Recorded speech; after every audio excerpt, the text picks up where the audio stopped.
পুরোদমে ইসরায়েল ফিলিস্তিন হিজবুল্লাহ হুতি বাহিনী যুদ্ধ চলছে, জানিয়ে দিব আমাদের হাতে থাকা সর্বশেষ গুরুত্বপূর্ণ আপডেট। আন্তর্জাতিক সংবাদ, মরণ ফাঁদে পড়েছে এবার দখলদার ইহুদিবাদী ইসরায়েল। ইয়ামিনী হামলার আশঙ্কায় উচ্চমাত্রার সতর্ক অবস্থায় ইসরায়েল। আনসারুল্লাহর পক্ষ থেকে প্রকৃত হুমকি রয়েছে, যার নিশানায় ছিন্ন ভিন্ন হবে এবার দখলদার ইহুদিবাদী সরকার বেঞ্জামিন নেতানিয়াহু। এরপর জানিয়ে দিব দীর্ঘমেয়াদী ও বড় ধরনের যুদ্ধের জন্য প্রস্তুত ইরান, আতঙ্কে পশ্চিমা ইহুদিবাদী যুক্তরাষ্ট্র। আরো জানিয়ে দিব যুদ্ধবিরতির আলোচনা করতে কাতার যাচ্ছেন মোসাদ প্রধান, এবং জানিয়ে দিব নতুন বিশেষ ক্ষেপণাস্ত্র তৈরি করছে ইরান, আতঙ্কে কট্টরপন্থী দখলদার ইহুদিবাদী ইসরায়েল। সর্বশেষ জানিয়ে দিব পরিকল্পিতভাবে যুদ্ধ বাঁধানোর চেষ্টা করছে বাংলাদেশ, দাবি মমতা মন্ত্রীর। মহাবিপদে এবার ভারতের কট্টরপন্থী হিন্দুত্ববাদী নরেন্দ্র মোদী সরকার, দিশেহারা পুরো ভারত। শুনছিলেন সংবাদ শিরোনাম, এখন বিস্তারিত। তবে তার আগে অনুরোধ থাকবে ভিডিওটিতে একটি লাইক এবং কমেন্টস করে জানিয়ে দিন আজকের এই ভিডিও সম্পর্কে আপনার মূল্যবান মতামত। আর অবশ্যই এই ভিডিওটি আপনার ফেসবুক সোশ্যাল মিডিয়ায় শেয়ার দিয়ে ছড়িয়ে দিন, আর জানিয়ে দিন আপনি কোন জেলা থেকে বা কোথা থেকে আমাদের সংবাদটি শুনছেন এবং দেখছেন। অনুরোধ থাকবে আপনি যদি আমাদের এই চ্যানেলটিতে নতুন হয়ে থাকেন তাহলে অবশ্যই চ্যানেলটি সাবস্ক্রাইব করে পরবর্তী আপডেট সংবাদ পেতে চোখ রাখুন এবিসি বাংলা নিউজে। ইয়েমেনি হামলার আশঙ্কায় উচ্চমাত্রার সতর্ক অবস্থায় ইসরায়েল। ইয়েমেনের জনপ্রিয় হুতি আনসারুল্লাহ আন্দোলন ইসরায়েলে নতুন করে হামলা চালাতে পারে, এই আশঙ্কায় ইহুদিবাদী ইসরায়েল সরকার উচ্চমাত্রার সতর্ক অবস্থায় রয়েছে বলে খবর পাওয়া গেছে। ইয়েমেনে ইঙ্গো মার্কিন ইসরায়েলি যৌথ বিমান হামলার প্রতিশোধ নিতে হুতিরা এই হামলা চালাবে বলে জানতে পেরেছে ইসরায়েলি নিরাপত্তা সংস্থাগুলো। ইসরায়েলের 12 নভেম্বর টিভি চ্যানেল এক রিপোর্টে বলেছে আনসারুল্লাহর প্রতিশোধমূলক হামলা ঠেকাতে ইসরায়েলি নিরাপত্তা বাহিনী সর্বোচ্চ সতর্ক অবস্থায় রয়েছে। এতে বলা হয়, এর একদিন আগে মার্কিন, ব্রিটিশ ও ইসরায়েলি সেনারা যৌথভাবে ইয়েমেনের বিভিন্ন অবস্থানে ব্যাপকভাবে বোমা বর্ষণ করার পর তেল আবিব এই আশঙ্কা প্রকাশ করল। রিপোর্টে বলা হয়, আনসারুল্লাহ আন্দোলন অচিরেই প্রতিশোধমূলক হামলা চালাতে পারে বলে প্রকৃত হুমকি রয়েছে। এর আগে শুক্রবার ইয়েমেনের আল মাসিরা টেলিভিশন জানিয়েছে, ইসরায়েলি, মার্কিন, ব্রিটিশ যুদ্ধ বিমানগুলো রাজধানী সানার উত্তরে অবস্থিত আমরান প্রদেশে ব্যাপকভাবে বোমা বর্ষণ করছে। এছাড়া হুদাইদা ও রাস ইসা বন্দরেও হামলা চালিয়েছে যৌথ বাহিনী। ইয়েমেনের সশস্ত্র বাহিনী লোহিত সাগরে মোতায়েন মার্কিন বিমানবাহী রণতরী ইউএসএস হ্যারি জে ট্রুম্যানের উপর হামলা করার পর ইঙ্গো মার্কিন ইসরায়েলি যৌথ বাহিনীর ইয়েমেনের বিভিন্ন লক্ষ্যবস্তুতে আঘাত হানে। 2023 সালের 7 অক্টোবর দখলদার ইসরায়েলি বাহিনী গাজায় ভয়াবহ হামলা শুরু হওয়ার পর ইয়েমেন প্রকাশ্যে ঘোষণা দিয়ে গাজাবাসীর পক্ষ অবলম্বন করে। ইয়েমেনের সশস্ত্র বাহিনীর সমুদ্র অভিযানের ফলে লোহিত সাগর দিয়ে ইসরায়েলে পণ্যবাহী জাহাজ চলাচল বন্ধ হয়ে যায়। ইসরায়েলের দক্ষিণাঞ্চলীয় ইলাদ সমুদ্র বন্দর বর্তমানে কার্যত অচল হয়ে রয়েছে। ইয়েমেনের সশস্ত্র বাহিনী বলেছে, গাজায় দখলদার ইসরায়েলের হামলা বন্ধ না হওয়া পর্যন্ত তাদের অভিযান অব্যাহত থাকবে। দীর্ঘমেয়াদী ও বড় ধরনের যুদ্ধের জন্য প্রস্তুত ইরান।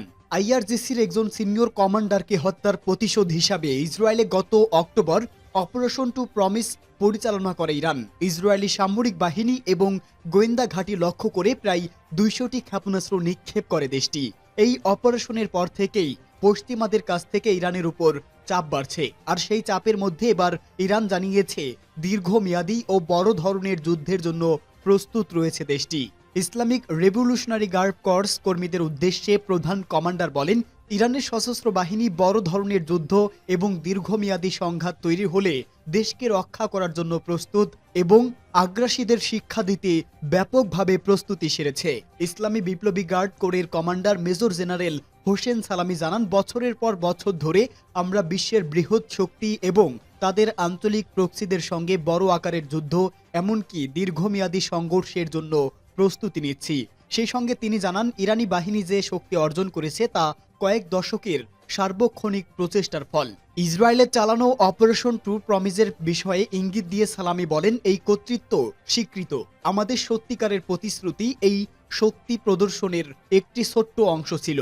প্রতিদিন দেশের সব অংশের ক্ষেপণাস্ত্র এবং ক্ষেপণাস্ত্র ব্যবস্থার সংখ্যা বাড়ছে জানিয়ে আইআরজিসি প্রধান আরও বলেন, ইরানি ক্ষেপণাস্ত্রগুলির গুণমান, পরিমাণ এবং নকশায় প্রতিদিন বিকাশ ঘটছে।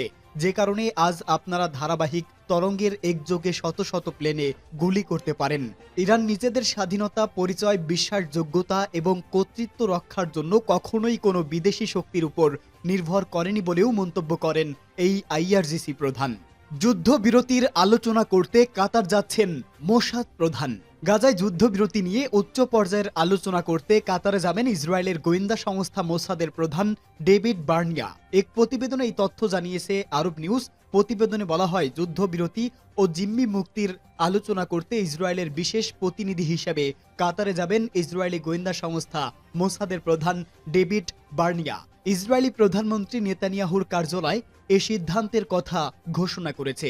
ডেভিড বার্নিয়া কখন দোহায় যাবেন তা তাৎক্ষণিকভাবে স্পষ্ট নয়, তবে যুদ্ধবিরতির আলোচনায় তার উপস্থিতি এই বার্তা দেয় যে সেখানে কোনো চুক্তিতে স্বাক্ষর করা লাগবে, তাই উচ্চ পর্যায়ের ইসরায়েলি কর্মকর্তা এতে উপস্থিত থাকবেন। এর আগে শনিবার যুদ্ধবিরতির ওপর জোর দিতে ইসরায়েলি প্রধানমন্ত্রী নেতানিয়াহুর সঙ্গে দেখা করেন ট্রাম্পের মধ্যপ্রাচ্য বিষয়ক দূত স্টিভ উইটক। 2023 সালের 7 অক্টোবর দক্ষিণ ইসরায়েলে আকস্মিক হামলা চালায় হামাস। এর প্রতিবাদে সেদিন থেকেই ফিলিস্তিনের অবরুদ্ধ গাজায় হামলা চালায় ইসরায়েলি সেনাবাহিনী, যা আজও অব্যাহত রয়েছে। ইসরায়েলের এই হামলায় নিহত হয়েছেন 46,000-এরও বেশি ফিলিস্তিনি, আর আহতের সংখ্যা 1 লাখ ছাড়িয়ে গেছে। নতুন বিশেষ ক্ষেপণাস্ত্র তৈরি করেছে ইরান। নতুন বিশেষ ক্ষেপণাস্ত্র তৈরি করেছে ইরান, সেই সঙ্গে শীঘ্রই নতুন ক্ষেপণাস্ত্র ও ড্রোন সিটিএস উদ্বোধন করবে দেশটি। এমন তথ্য জানিয়েছে ইরানের ইসলামিক রেভলিউশনারি গার্ড কর্পস আইআরজিসির commander major general Hossein Salami. ইরানের দক্ষিণ পশ্চিমাঞ্চলীয় শহর আবাদানে এক অনুষ্ঠানে ভাষণ দেওয়ার সময় মেজর জেনারেল সালামি বলেন, আইআরজিসি অ্যারোস্পেস ফোর্স নতুন বিশেষ ক্ষেপণাস্ত্র তৈরি করেছে। ক্ষেপণাস্ত্র, ড্রোন এবং সামরিক জাহাজ তৈরিতে আইআরজিসির অগ্রগতি তুলে ধরে কমান্ডার বলেন, ইরানের শক্তির বিশালতা এবং গভীরতা প্রদর্শনের জন্য শীঘ্রই ক্ষেপণাস্ত্র এবং ড্রোন বহনকারী নতুন সুযোগ সুবিধা উন্মোচন করা হবে।